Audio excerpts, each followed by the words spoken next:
The part of the deep web we aren't supposed to see. Part 5. Finale.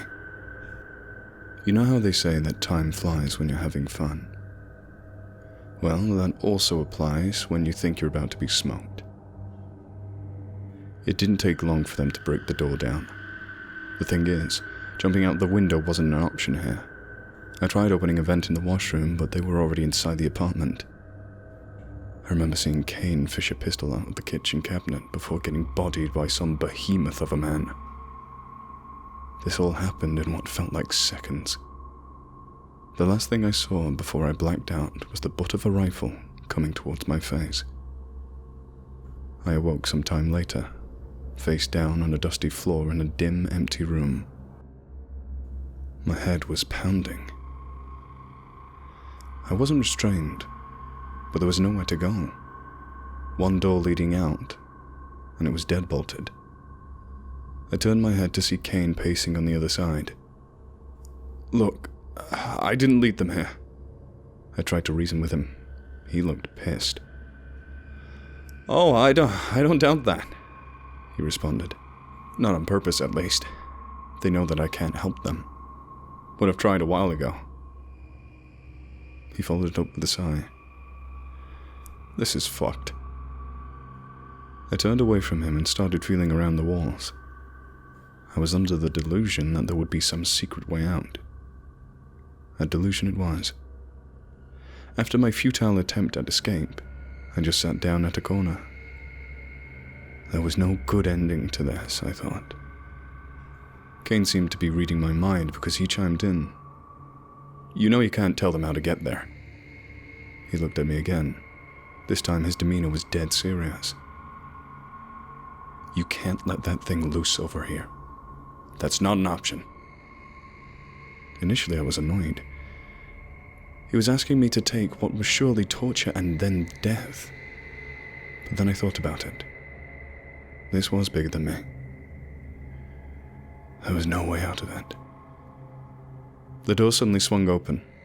About 5 people stepped in, all sporting those damn bags over their heads. 2 had shotguns. "You're awake. Good," said the one in the front. I instantly recognized that voice. Was it really? He slipped it off, revealing a big shit-eating grin. It was Jackson. "It didn't have to be like this, you know. You could have just told me how to get there." I thought back to the conversation we had in the diner. I clearly told him what I had entered in the prompt. Did that not work for him? But I put that thought to the back of my head. At that moment, I was nothing but angry. Like it would have mattered. You psycho fucks would have ruined the world regardless. He just sighed. "Ruin? Look, I don't expect you to understand. Only to cooperate. But this world, it isn't right. It was a mistake." "So you just follow orders from some crazy dead guy, huh?" Kane laughed. "It sounds like you guys are the mistakes." One of the men walked up and whipped the shotgun barrel across his face. There was a terrible cracking sound as he fell to the floor. He started coughing up blood. "Why don't you guys just kill me? I can't help you. Wouldn't if I could," he muttered as he sat against the wall. Jackson chuckled. "No, this is something we all need to see. The more people who stand witness, the better. It's the greatest salvation anyone could ask for." He was just bloviating nonsense at this point. I didn't feel like arguing, however. There was no changing his mind. I had questions, though. "How'd you find me, huh? It doesn't make any sense." He walked over to me and reached behind my ear. I felt a sharp pain at the back of my neck as he pulled out what looked like a tiny computer chip. Oh, so that's what that was. "Funny enough, this wasn't our doing," he said as he flicked it away. "What the hell are you talking about?" I spat at him. But then I thought about it. When those guys were shooting at me in the locker room, I swear I felt something hit my neck. But in the moment, you just don't care. Jackson smiled as he saw the horror on my face. We can thank those guys for that.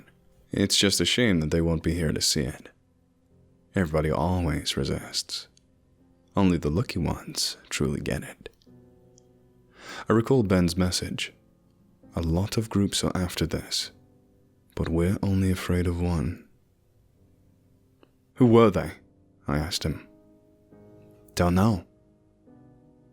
It never mattered anyways. I was reliving the whole journey in my head at this point, thinking about where I messed up. How'd you get to the terminal? You needed a keycard. Jackson pulled one out of his pocket. Oh yeah, I forgot. They killed everybody who had one. I was beyond frustrated at this point. Not even just at him. At the whole damn situation. This thing that you want to send over here, do you even know what it is? He paused for a second. A look of pure contemplation was plastered across his face. I'll tell you what Blake told me. It's not for us to know. We don't belong here. And every second we remain in the universe, it deteriorates. We need to correct this. It's funny. These guys actually thought they were after something good. Blind faith, huh? You guys are pathetic. Jackson scrunched his nose at this. His expression contorted into one of pure rage. That's enough. He gestured to the two men standing beside him. They started dragging me out of the room. As we left, I could hear Kane screaming at me, screaming that I couldn't give in. I tried wrestling the shotgun away, but it was a pathetic attempt. There was nothing I could do. They tossed me into another room. This time, it was larger. I guess the rest of the cult was also in there, because about 15 people stood, lining the perimeter of the room, all with those bags over their heads. There was also a computer set up in the middle, wires running everywhere. They forced me into a chair in the front of it and strapped my legs down. Go ahead, Jackson's voice echoed from behind me. Everybody's waiting. I refused at first. I really did. But I guess that's what they were expecting. First came the waterboarding.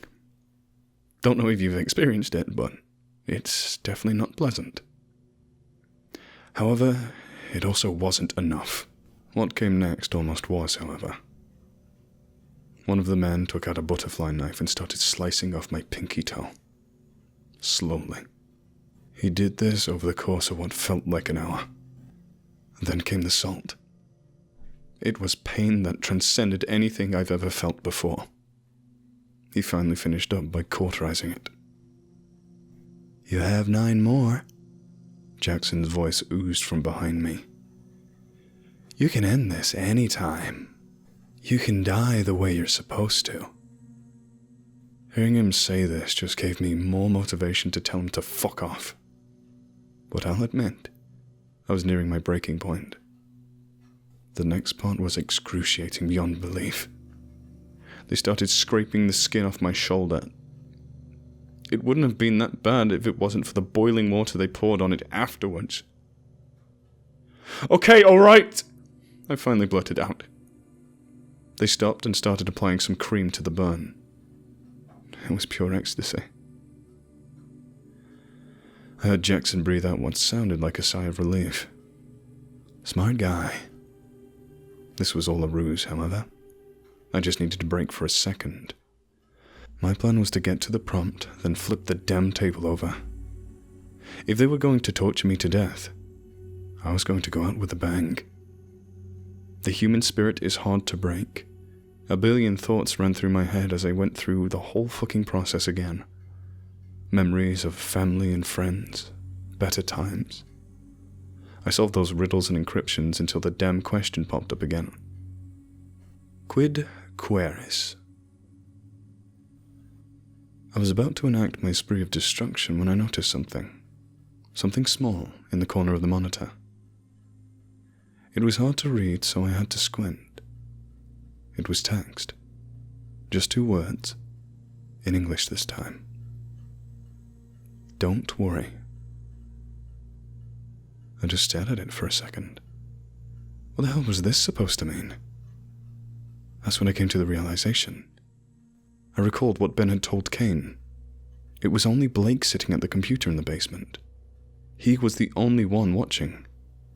Everybody who saw this thing went insane and killed themselves.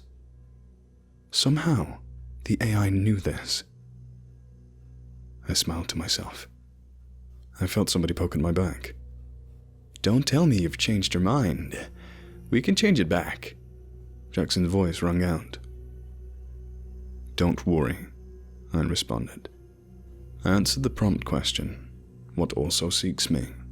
The familiar list of links soon appeared in front of me. I started scrolling down, clicking on various links until a familiar question appeared in the corner.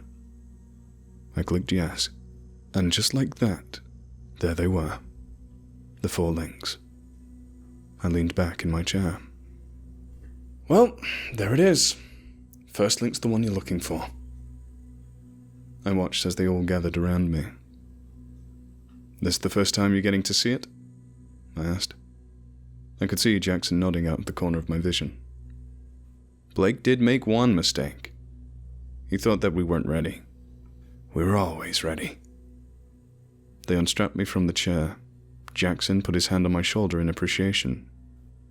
You don't know this, but you just did something good. Spare me, I responded.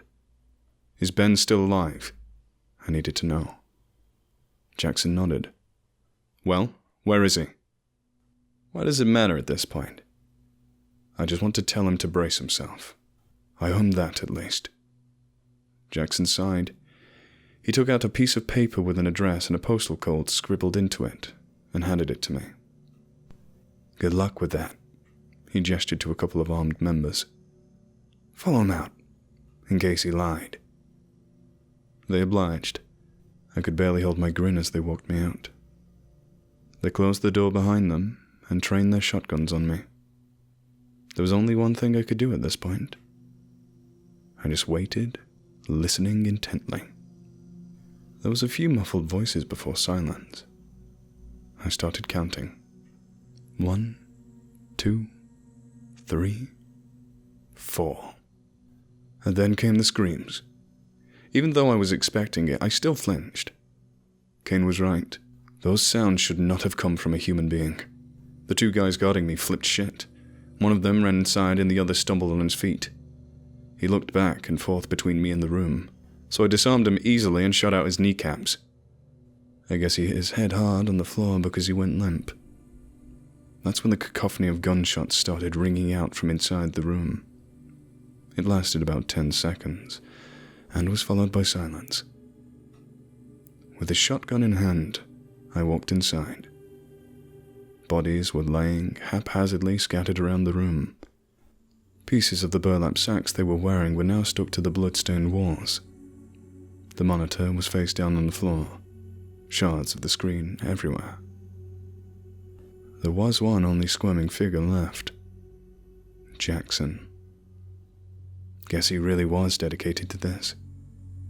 He was muttering something incomprehensible as he snaked his way towards a stray pistol. I thought about finishing the job for him, but that'd just be putting him out of his misery. Instead, I went around the room and took the clips and shells out of every weapon. He gave me one last look before I left.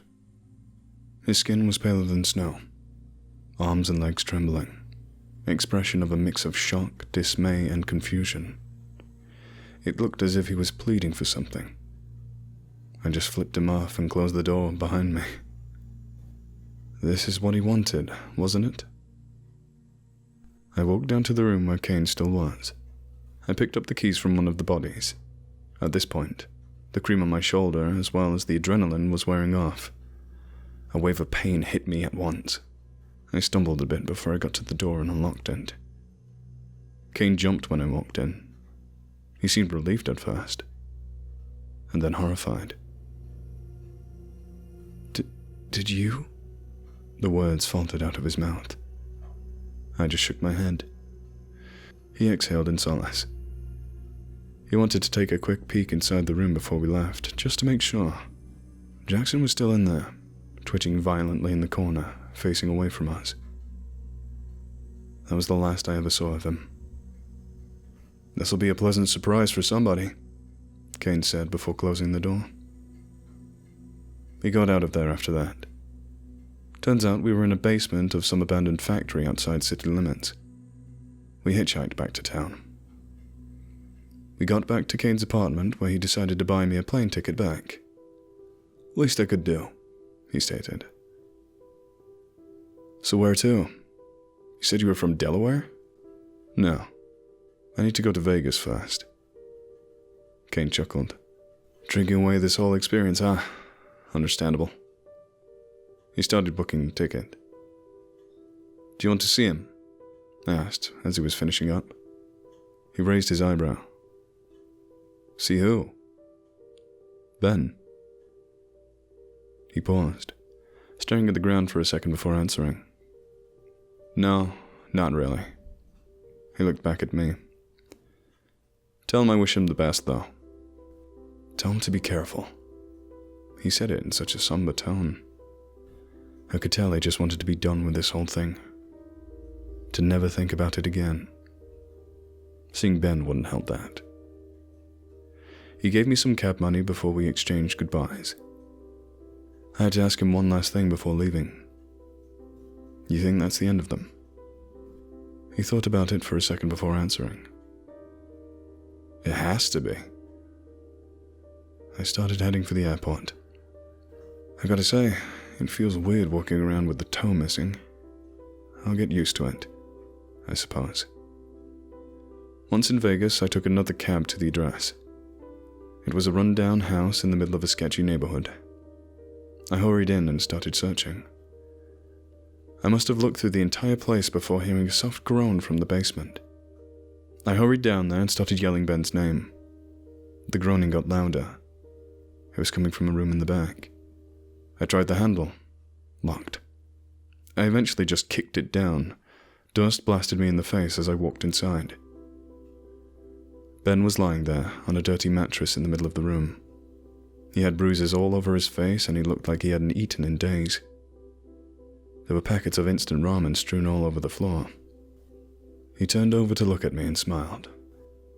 "I knew you could do it," he uttered out. I looked around the room. There was a small television set, smashed onto the floor. "Yeah, they wanted me to watch it on the news." He grinned again. "Like hell I was." I picked him up and led him out of there.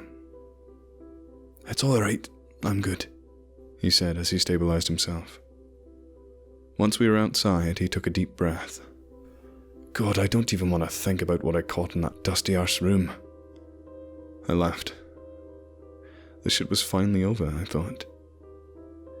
Ben got himself checked and patched up. I also got my shoulder looked at. We ended up hitting the slots, going to a seafood buffet and a karaoke bar. It was the best time I've had in a while. I was getting ready to leave for the morning after. Ben said that he had work that he needed to catch up on. Truth be told, so did I. I mean, it's not like my job would be waiting for me when I got back. "You never actually told me who you worked for or what you do," I said to him as we were getting ready to leave the hotel. He chuckled. "Yeah, that was on purpose."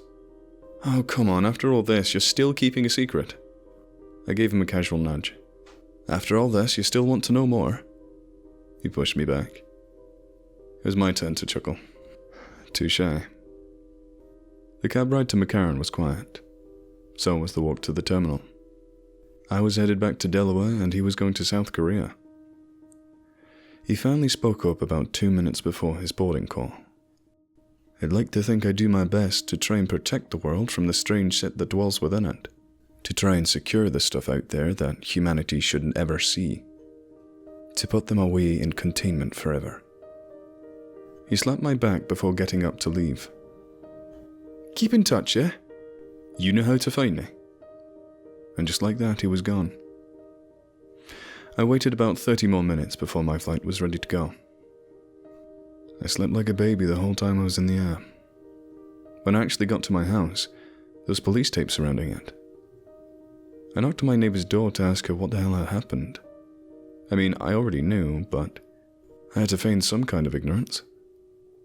She seemed surprised when she opened the door for me. Apparently, she saw 2 men entering my house and called the cops the night I went to the diner. "Everybody's been looking for you. Where the hell did you go?" Sightseeing," I answered. "Did they catch them?" "No," she responded. "But they found these weird-ass cards all around your house. It said like FTLOG on the back or something. Who the hell were those nutcases?"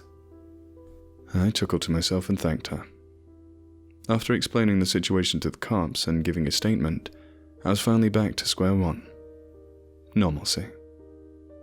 I found a new job soon after and settled back into a routine. It was over. But even though I try not to think about it anymore, it seems like a daunting task. Sometimes I lie in bed just staring at the ceiling and trying to picture what I saw in my head. I still had too many questions. There were 3 other links, weren't there? What the hell were those? I tried to tell myself I didn't care, but that was a lie. I think about what Kane said to me on a daily basis. You and Blake are the exceptions. Maybe it means something. Maybe it did mean something.